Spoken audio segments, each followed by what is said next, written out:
Isak mel ton nilo hair chin ma se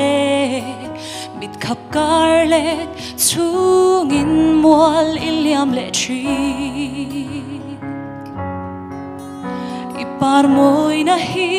katan hian lungai na le beidon na Trana ruama min thentir tu Ni tir so hoilo park enchim lo Khoilam lanu nge moi ni le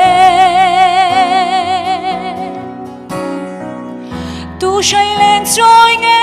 moi ni le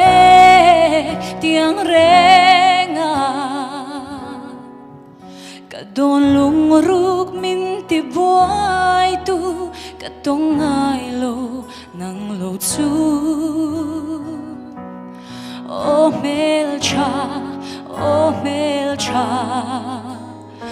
Izun lenga irenga na